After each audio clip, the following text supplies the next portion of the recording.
Magandang umaga sa inyong lahat. Masukayo tayo lahat at simulan natin ang ating araw sa isang panalangin. Sa ngalan ng Ama at Anak at Espiritu Santo. Amen. Muli magandang umaga sa inyong lahat. Ako nga pala si Bilibili Noel. At bago tayo magsimula ay pumili muna ang mga papel sa ilalim ng iyong upuan at pakiayos ito ang iyong mga upuan sa bilang ko ng 3. 1, 2, 3. Mahusay. At bago yan, itaas ang iyong mga kamay. Titignan ko kung malinis ba ang iyong mga kuko. Mahusay. Maaari na kayong umupo. Kumusta ang araw niyong mga bata? Kumain na ba kayo? Mabuti naman. Ganon. Lagi nating tatandaan na importante ang kumain ng almusal sa umaga upang magkaroon tayo ng lakas sa ating buong araw. Mahusay. May mga lumiban ba sa ating klase ngayon? Mabuti naman. Wala. Ano nga ba ulit ang ating mga ulit? Una ay itaas ang iyong kamay para magsalita. Papakita ito ng paggalang sa guro at sa ating klase sa pamamagitan ng paghintay ng oras na magsalita. Pangalawa naman ay makinig sa pagsasalita ng iba. Papakita ito ng respeto at interes sa sinasabi ng iba. At ang pangatlo ay panatiling malinis ang inyong lamesa at sa lahat ng oras. Hindi lamang sa inyong mga lamesa, kundi rin sa ating klase. At ang panghuli ay magpakita ng paggalang sa iba sa lahat ng oras. Okay? Naintindihan ba mga bata? Mabuti naman. Ngayon, bago ka po magsimula sa ating, o bago ka po tumungo sa ating unang gawain, ay papakita ko muna sa inyo ang ating mga layunin ngayong araw sa ating buong araw. Basahin, pakibasa mga bata.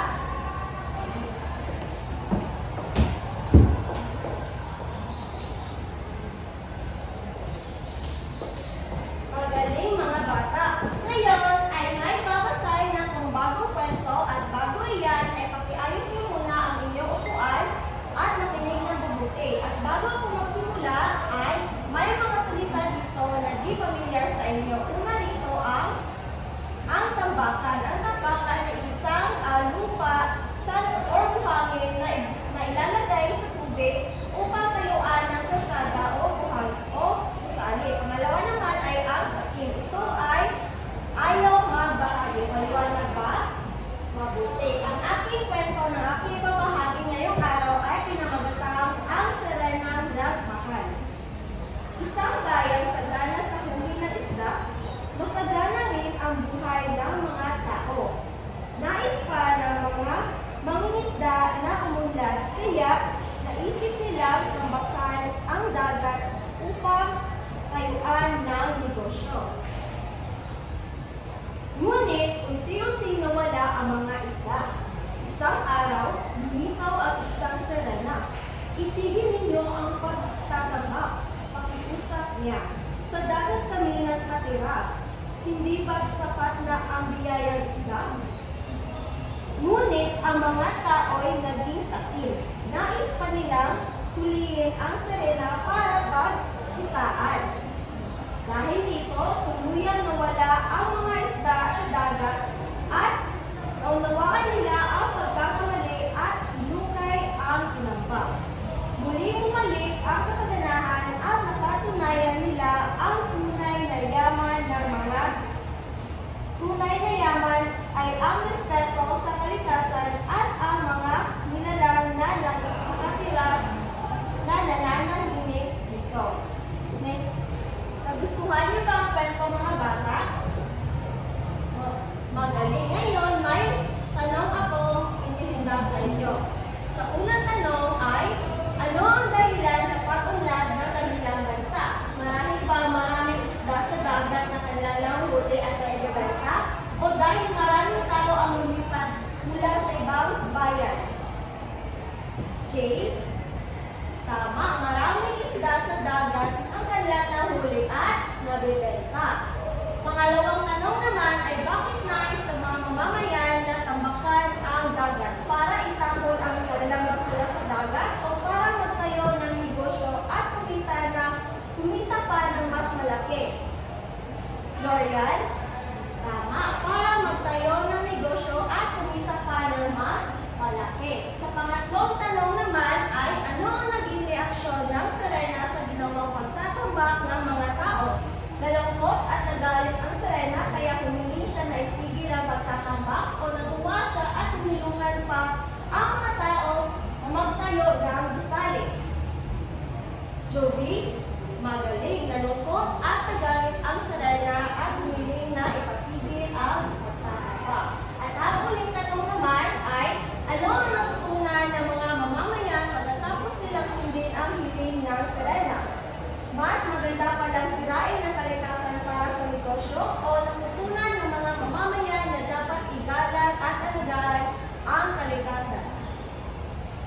Nobilin? Tama. Natutunan ng mga mamamayan na dapat igalang at alagaan ang kalikasan. Sa edukasyon ng pagpapakatao ay ang paggalang sa ating kalikasan at pagpapakita ng malasakit sa kapwa ay importante. Mahusay mga bata. Ngayon naman ay may aktibidad akong inihanda sa inyo. Ngayon ay may mga larawan akong ipapakita at nais kong mag-isip kayo ng mabuti kung ano ang masasabi ninyo ito. Sa unang larawan ay, ano ang masasabi niyo sa unang larawan? Tama, Lorian. May 5 magkakapatid at may kuya na may malaking responsibilidad. Magaling. Sa pangalawang larawan naman ay, ano ang iyong nakikita? Tama, Sheila. Ito ay nasa karagatan at ito ay asul na isda at kuya. Mahusay. At sa huling larawan naman ay, ano ang iyong nakikita? Tama, Wesley. May 2 tao na nakikipagsundo at may may pamilya na nakikita o nagkikita. Maraming salamat. Ngayon naman ay may kwento ulit akong ibabahagi sa inyo. Gusto niyo bang malaman kung anong kwento ito? Mabuti. Ngayon, bago ito magsimula ay may mga salita dito na hindi familiar sa inyo. Una dito ang Aita. Ang Aita ay isang pangkat Pilipinas na karaniwang nakatira sa mga kabundukan. Pangalawa naman ay ang Banyaga. Ito ay hindi taga rito o tinatawag nating dayuhan. At ang huli ay ang Barangyana. Ang tawag ay nagmamahalan o namumuhay ng mayapa. Ang kwento ng aking tatalakayin ay pinamagatang ang Aitang naghangad ng kayamanan.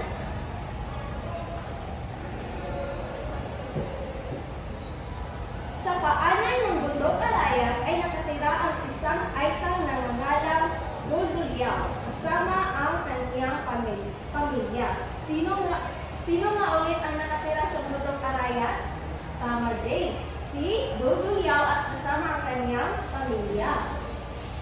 Mahirap lang lamang sila, ngunit kontento sila sa simpleng pamumuhay. Isang araw, may dumating ng mga banyaga at inalok si Dulduliao na maraming pera. Kapalit ang pagputol ng mga puno sa bundok. Sino nga ulit ang dumating? Tama, Jeya, ang mga banyaga. At ano kaya ang inalok ni Kang Dulduliao? Tama, malaking pera.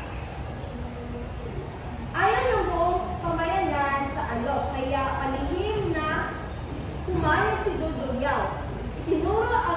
Tinuro niya sa mga banyaga ang daan papasok sa kagubatan habang natutulog ang mga taga-baryo. Jill, pwede mo bang basahin ang ika-4 na pangungusap? Maraming salamat. Samantala, naging marangya ang buhay ni Dulduliao. Ngunit dumating ang tag-ulan. Humungo ang bundok. Tinangay ng baha ang kanyang pamilya at tahanan. Mula noon, hindi na nakakita si Dulduliao. Nagustuhan niyo ba ang kwento, mga bata? Mabuti. Ngayon, may mga katanungan akong inihanda. Sa unang tanong ay ano ang naging desisyon ni Dulduliao nang dumating ang mga banyaga sa bundok? Tama, pumayag si Dulduliao sa alok ng mga banyaga na tutunin ang mga puno kapalit ang malaking pera.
lang gumalaw at bihira lamang lumabas sa kanyang kabibig. Lumapit sa kanya ang isang mayabang na isda at tinunsya siya. Ano ba ang silbi mo dyan?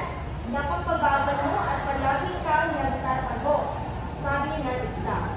Ngumiti lang ang tulya at hindi sumagot. Agad na nahuli ang isda at gamit ang lambat. Habang ang tulya ay nananatiling ligtas sa ilalim ng buhangin. Kinabukasan, tahimik pa rin ang nabubuhay ng tulya at wala na ang mahayabang na isda. Nagustuhan niyo ba ang kwento, mga bata? Mabuti naman kung gano'n. Ngayon, may mga tanong ako. Ano ang ugaling ipinakita ng isda na naging dahilan sa kanyang pagkahuli? Tama, naging mayabang ang isda. Paano naging nailigtas ng tulya ang kanyang sarili sa panganib? Tama, naging tahimik lang lamang siya sa ilalim ng buhangin. At ang huli ay ano ang naging bunga ng pagiging maingat at tahimik ng tulya sa kanyang kapaligiran. Hindi ito agad siya na nahuli. Mabuti naman kung gano'n. Ngayon ay paano mo malalaman kung ang isang pangyayari sa kwento ay mahalaga? Malalaman natin kung ang isang pangyayari ay mahalaga kung ang epekto sa tauhan o ang takbo nito sa kwento. Sunod naman ay paano makakatulong ang pagtukoy sa mahalagang pangyayari sa paggawa ng buod ng isang kwento. Tama, nakakatulong ito upang mapili lamang ang mahalagang detalye sa buod. At ang huli ay ano ang epekto ng mahalagang pangyayari sa pag-unlad ng pangunahing tauhan. Tama, nakakatulong ito sa pagbago at paghubog ng ugali sa mga tauhan. Nagustuhan niyo ba ang kwento, mga bata? Ngayon, mga bata, tutungo na tayo sa ating panibagong kwento ng ating tatalakayin. Handa na ba kayo? Ngayon ay ang ibabahagi ko ng kwento ay pinamagatang ang batang si Andres Bonifacio. Jill, pwede mo bang basahin ang unang pangungusap?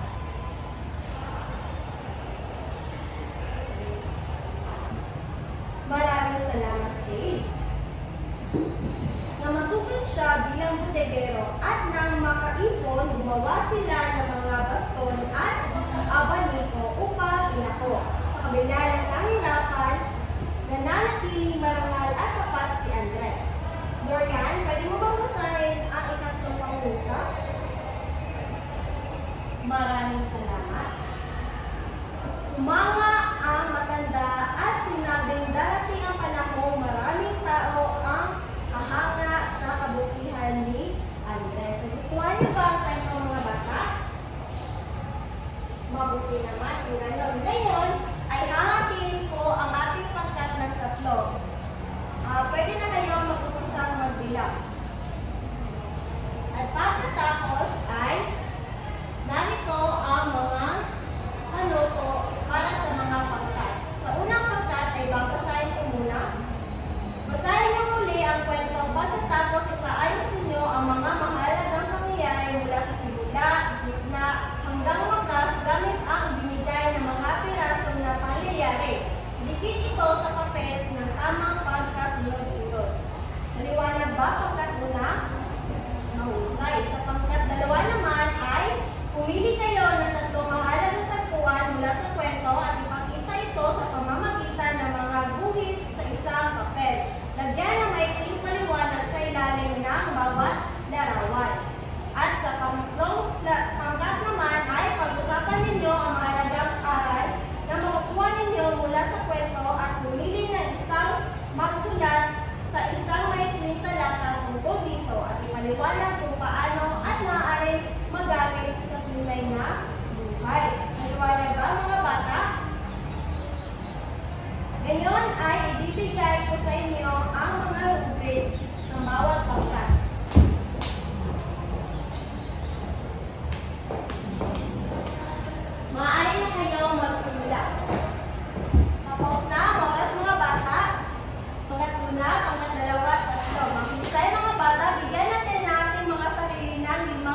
Naintindihan ba mga bata? Mabuti. Ngayon naman ay may aktibidad tayong gagawin at pinangalanan itong alamin natin. Basahin ko muna ang panito sa inyong nabasang kwento na ang batang si Andres Bonifacio binugay ang tamang sagot na nagpapakita ng mahalagang pangyayaring naganap sa kwento batay sa bawat pahayag. At may papel ako nakahandaan. Dito na kayo sumagot. Bibigyan ko lamang kayo ng 3 minuto. Maaari na kayo magsimula. Tapos na ba mga bata? Sige, mabuti. Pakipasa ito sa harap at siguro na ang magmamata. Maraming salamat. Ngayon naman ay sa ating takdang aralin ay pakikuha ng inyong mga gobyerno at pakisulat ang ating takdang aralin na kinabukasan ay ating sasagutin. Maliwanag ba? Basahin ko muna ang panuto. Basahin na mabuti ang kwento na ang